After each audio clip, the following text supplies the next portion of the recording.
पिताजी गुजर चुके हैं। तीनों भाई का विवाह भी हो गया। आज तीनों भाई पिता की संपत्ति का बंटवारा कर रहे हैं। आहा, देखो भाई, मैं सबसे बड़ा हूँ, इसलिए मैं बंटवारे का काम करूँगा। बोलो, तुम लोगों को मंजूर है? भैया मैं तो मंझला हूँ, आप जो बोलोगे मुझे स्वीकार है। भैया आप दोनों तो मेरे बड़े भैया हो, मैं तो सबसे छोटा हूँ। आप लोग जो फैसला करोगे मैं उसे स्वीकार कर लूंगा। पिता के जाने के बाद आप दोनों को मैं पिता स्वरूप मानता हूँ। तो फिर ठीक है, सबसे पहले हम खेतों का बंटवारा करते हैं। देखो भाई, हमारे पास 2 खेत हैं और एक मेड़ है। हम लोग 3 भाई हैं, इसलिए 2 खेत में से एक मैं और एक मंझला लल्लन का होगा और बचा मेड़ छोटा भाई यानी कि भोले का होगा। अरे वाह, बहुत अच्छा निर्णय है भैया, मुझे मंजूर है। कहो भोला, तुम तो चुप हो गए, क्या तुम्हें मंजूर नहीं? नहीं नहीं भैया, आप जो कहेंगे वह मुझे मंजूर है। अच्छा तो ठीक है, अब बारी आती है हमारे पिताजी द्वारा लगाए गए आम के पेड़ का। चलो अब आम पेड़ के पास चलते हैं। अब तीनों भाई आम पेड़ के पास आते हैं। आम के पेड़ में 2 डाली है, दोनों डालियों में आम के फल लदे हुए हैं। देखो भाई, ये है आम का पेड़। अब इसका बंटवारा भी कर लेते हैं। देखो, इसमें 2 डाली है और एक जड़ है। इन 2 डाली में से एक डाली मेरा होगा और एक लल्लन का होगा और जड़ भोला का होगा। बहुत अच्छा भैया, ये फैसला भी मुझे मंजूर है। आप लोग तो बड़े हो, मैं तो सबसे छोटा हूँ। मैं भला आप लोगों के बात को कैसे टाल सकता हूँ? मुझे भी मंजूर है भैया। अब तीनों भाई घर के पास आते हैं। अब घर का बंटवारा भी होना है। तो फिर ठीक है, अब बारी आती है इस घर की। इस घर में 4 कमरे हैं और एक छत है। 2 कमरा मेरा होगा और 2 कमरा लल्लन का, और जो खप्पर का छत बच जाएगा वो भोला का होगा। भीमा के इस फैसले से भोला बहुत दुखी हो जाता है। फिर भी बड़े भाई का फैसला मानकर वो कुछ नहीं कहता है। इस तरह घर का बंटवारा भी पूरा हो जाता है। अरे भैया, खेत, पेड़ और घर के बाद और एक जरूरी चीज तो आप भूल ही गए। अरे लल्लन, वो क्या जरूरी चीज है जो मैं भूल गया हूँ? क्या तुम मुझे याद दिला सकते हो? भैया, पिताजी ने हम तीनों भाइयों के लिए कुछ रुपए पैसे भी तो छोड़ गए हैं, आप उसे कैसे भूल सकते हो? अरे हाँ, याद आया। जरा रुको, मैं अभी लेकर आता हूँ। बड़ा भाई भीमा घर के अंदर से एक मटका लेकर आता है जिसमें कई सिक्के भरे थे और उनमें से कुछ पुराने जमाने के सिक्के भी थे। देखो भाइयों, इसमें से 2 प्रकार के सिक्के हैं। एक जो अभी वर्तमान में चल रही हैं, वहीं दूसरा जो हमारे दादा के दादा के दादा जमाने के हैं, यानी कि बहुत पुराने जमाने के सिक्के हैं, जो कि कुछ अजीब धातुओं के साथ बनाया गया है। तो भैया, अब इन सिक्कों का कैसे बंटवारा करोगे आप? तो सुनो, अभी के जमाने में जितने भी सिक्के चल रहे हैं, उन सिक्कों को मैं और मंझला भाई लल्लन का होगा, और जो सिक्के बहुत पुराने हैं, जो कि पुराने धातुओं से बनाए गए हैं, वो भोला का होगा। इस तरह दोनों भाई रुपए पैसे को भी ले जाते हैं। देखो भोला, पुराने जमाने के सिक्के में सिर्फ 4 ही सिक्के बचे हुए हैं। तुम चाहे तो इन 4 सिक्कों को ले जा सकते हो। और बहुत ही पुराने जमाने के 4 सिक्के भोला को देते हैं। भैया, आप दोनों तो सारे रुपये पैसे ले लिए। अगर मेरे तकदीर में ये सिर्फ 4 रुपया ही लिखा है तो मैं उसे स्वीकार करता हूँ। भोला अपने हिस्से के 4 सिक्कों को लेकर घर के अंदर जा ही रहा था कि तभी बड़ा भाई रोककर कहता है, अरे भोला, तू पगला गया है क्या? तूने सुना नहीं? बंटवारा हो गया है। अब इस घर में हम रहेंगे। तुम्हारा हिस्सा तो छत में है, तुमको तो बंटवारा छत में दिया गया है। अब तुम उस खप्पर छत में जाकर रह सकते हो। इस घर के अंदर अब तुम नहीं रह सकते। अब ये घर हम दोनों का हुआ। भैया, आप ही कैसी बातें कर रहे हो? मैं कहाँ जाऊंगा? मेरा तो अभी अभी शादी हुआ है, मैं कहाँ रहूंगा भैया? अरे भोला भाई, ये तो तुम्हें पहले सोचना था ना, जब बंटवारा चल रहा था। अब पछताए क्या करें जब चिड़िया चुग गई खेत। दोनों भाई ने भोला और उसकी पत्नी को घर से धक्के मारकर बाहर कर दिया। वहीं दोनों पति पत्नी गांव के तालाब किनारे अपनी एक छोटी सी कुटिया बनाकर रहने लगे। हे भगवान, यह हमारे साथ क्या हो रहा है? अब ना घर का रहे ना घाट का, कैसे चलेगा जीवन? 2 वक्त की रोटी तो छोड़ो, एक रोटी भी नसीब में नहीं है। अब रोते जाओ, जी भर के रोते रहो। अकल तो तुम्हारी घास चढ़ने गई थी, मेरी मती मारी गई थी जो मैंने तुम्हारे साथ विवाह किया। मेरी तो किस्मत ही खराब है। बड़े भाई बोलकर तुमने कुछ ज्यादा ही इज्जत दे दी। देख लिया नतीजा, अब भुगतो। पद्मा, वह दोनों मेरे बड़े भाई थे। अब बताओ भला, मैं उनसे कैसे सवाल जवाब करता? अच्छा, तुम्हारे बड़े भाइयों ने तो अपने छोटे भाई के लिए कुछ नहीं सोचा? सब कुछ तो रख लिया। तुम्हारे हिस्से में क्या दिया है? खेत के नाम पर मेड़ दिया है और पेड़ के नाम पर जड़ दिया है, घर के नाम पर छत दिया है और पैसे के नाम पर ये आदम जमाने के 4 सिक्के दिए हैं। पद्मा, अब बस भी करो, और कितनी ताने मारोगी? अब छोड़ो उन बातों को। चलो छोड़ दिया, अब बताओ आगे का क्या? क्या करोगे, क्या खाओगे, कुछ बताओगे मुझे? अब मैं क्या करूं पद्मा? अब तो मेरे पास कुछ भी नहीं है। एक काम करता हूँ, मैं मुखिया के पास इन पुराने सिक्कों को लेकर जाता हूँ। शायद इन सिक्कों के बदले मुझे कुछ नया सिक्का मिल जाए।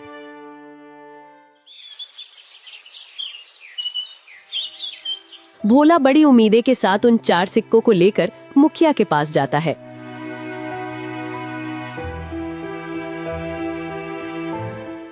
अरे भोला, तुम यहाँ? बताओ कैसे आना हुआ? मुखिया जी, मेरे पास यह सिर्फ 4 सिक्के ही हैं। क्या आप इन सिक्के के बदले मुझे कुछ नए सिक्के दे सकते हैं? अरे भोला, ये सिक्के बेकार हैं। अब ये चलन में नहीं रहा। भला तुम्हें इन सिक्कों के बदले कौन पैसे देगा? सच में तुम बहुत भोला हो। अब मैं क्या करूं? हे भगवान, मैं तो बर्बाद हो गया। मेरा सब कुछ लुट गया। अब देखो भोला, मैंने भी तुम तीनों भाइयों के बंटवारे की बात सुनी है। सुनकर बहुत बुरा लगा। दोनों भाइयों ने तो सब कुछ ले लिया और बदले में तुम्हें कुछ नहीं दिया।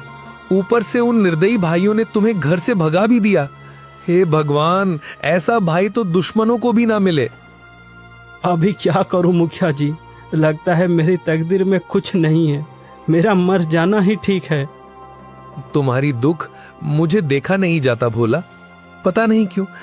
वैसे तो मैं किसी के ऊपर दया नहीं करता, फिर भी तुम्हारा दुख देखकर मेरे जैसे कठोर दिल भी आज पिघल गया।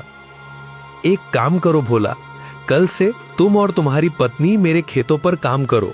मैं जितना मजदूरी दूसरे मजदूरों को देता हूँ, उससे ज्यादा मजदूरी मैं तुम दोनों को दूंगा। वैसे भी तुम्हारे पास अभी कोई काम नहीं है। हाँ मुखिया जी, मैं आपके यहाँ काम करूंगा। मेरी पत्नी भी काम करेगी। ठीक है भोला, तो फिर कल सुबह से खेत पर काम के लिए आ जाना। और ये तुम अपने सिक्के अपने पास ही रखो, शायद यही तुम्हारी 4 रुपए की तकदीर वाली निशानी है। भोला उदास होकर वापस अपने कुटिया पर आता है। भोला की पत्नी रास्ता देख रही थी। भोला अपनी पत्नी के पास आकर सारी बातें बताने लगता है। अब यही दिन देखना बाकी था। अब हमें दूसरे के खेतों में काम करना पड़ेगा। हाय रे मेरी किस्मत। अब देखो पद्मा, तुम ज्यादा ज्ञान मत दो। हमें काम मिला है, कल से काम पर जाना है। इस तरह दिन गुजरता गया। भोला और पद्मा अब मुखिया के खेतों पर काम करने लगे। रोजी रोटी का एक जरिया उन्हें मिल गया। खेतों पर फसल लहलहाने लगी। अरे भैया, इस साल तो हमारा फसल बहुत अच्छा हुआ है। हाँ भाई, इस साल तो बहुत ज्यादा फसल हुआ है। इस साल बहुत आमदनी होगा। अब चलो भैया, अब घर चलते हैं, कल सुबह फिर आएंगे।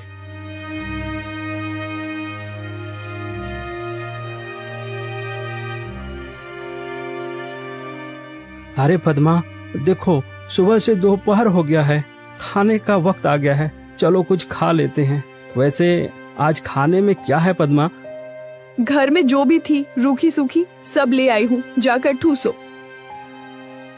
थके हारे भोला और पद्मा दोनों खेत के एक किनारे में बैठकर खाना खाने लगते हैं। अरे पद्मा, क्या हुआ? तुम अचानक खाना क्यों बंद कर दी? नहीं नहीं, कुछ नहीं। मैं तो बस ऐसे ही कुछ सोच रही थी। क्यों पद्मा, क्या हुआ? बताओ भी। देखो ना, हम कितना काम करते हैं सुबह से लेकर शाम तक। ऐसा कब तक चलेगा? क्या तुम्हें नहीं लगता कि हमारा कोई संतान भी हो जो बुढ़ापे में हमारा सहारा हो? हाँ पद्मा, बार बार मैं भी यही सोचता हूँ, पर क्या करें, यह सब हमारे हाथ में नहीं, यह तो ऊपर वालों के हाथ में है। पता नहीं किस जन्म की सजा भुगत रही हूँ। भगवान ने तो हमसे मुंह मोड़ लिया है। बेघर होकर हम भटक रहे हैं। हमारे भाग्य में कुछ नहीं, न कोई संतान, न कोई जमीन जायदाद। हाँ पद्मा, अब तो भगवान पर भी भरोसा उठने लगा है। भोला और पद्मा दोनों बातें कर ही रहे थे कि तभी वहाँ अचानक एक चिड़िया आकर बैठ जाती है। अरे अरे, ये देखो तो, यह तो एक चिड़िया है, हमारे पास ही आकर बैठ गई। लगता है इसे भूख लगी है, हमें इसे कुछ खाने को देना चाहिए। हाँ पद्मा, तुम इसे कुछ खिला दो, शायद भूख के मारे यहाँ आ गया होगा। पद्मा ने उस चिड़िया को कुछ चावल देती है। चिड़िया कुछ देर पद्मा को देखती रहती है, फिर चिड़िया उस चावल को खाकर उड़ जाती है। अब चलो पद्मा, घर चलते हैं, शाम भी हो रहा है। भोला और पद्मा दोनों खेतों पर काम करने के बाद अपना कुटिया पर चले जाते हैं।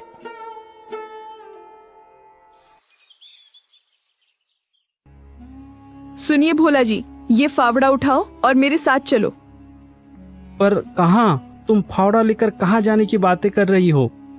ज्यादा सवाल जवाब नहीं, मेरे साथ चलो, आज कुछ जरूरी काम करनी है। क्या?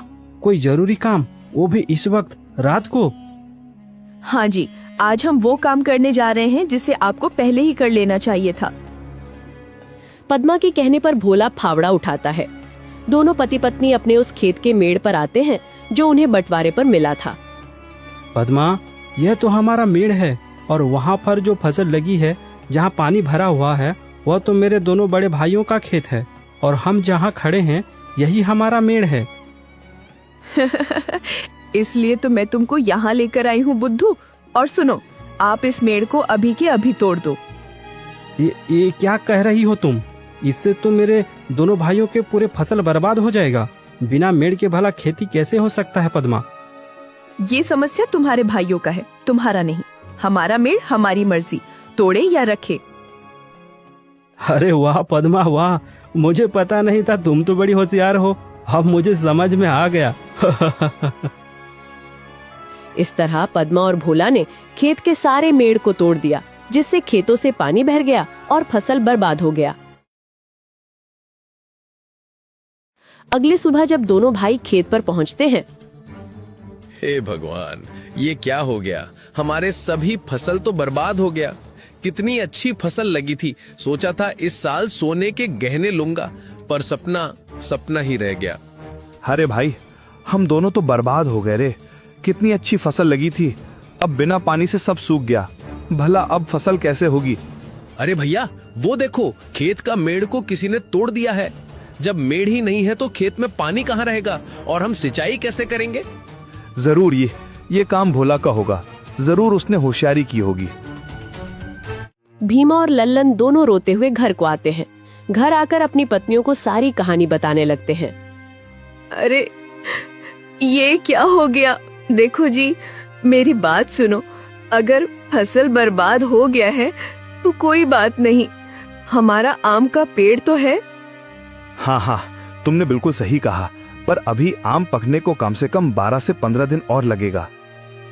हाँ भैया, जब आम पक जाएंगे तो हम उसे बाजार ले जाकर अच्छे पैसे कमा सकते हैं।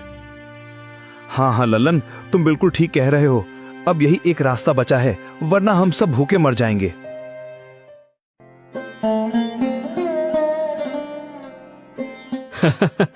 अरे पद्मा, तुम तो कमाल कर दिया, मेड़ तोड़ दिया। जैसी करनी वैसी भरनी, ये उन्हीं के कर्मों का फल है। सुनो जी, आज रात हमें और एक काम करना है। अरे पद्मा, इस बार क्या करना है? अरे बुद्धू, तुम अब देखते जाओ, वो तुम्हें शाम होने के बाद ही बताऊंगी।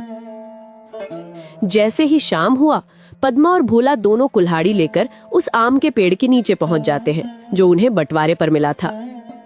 सुनो जी, क्या यही वो आम का पेड़ है? हाँ पद्मा, यही तो बंटवारे वाला आम का पेड़ है। एक डाल पर बड़े भैया और एक डाल पर मंझला भैया का अधिकार है। तो फिर हमारा हिस्सा कौन सा है? अरे पद्मा, मैंने तो पहले ही तुम्हें बता दिया था कि हमारा हिस्सा सिर्फ जड़ है, इसके अलावा और कुछ भी नहीं। तो फिर ठीक है, इस पेड़ का जड़ तो हमारा है, इसलिए इस जड़ को रखे या काटे हमारी अपनी मर्जी।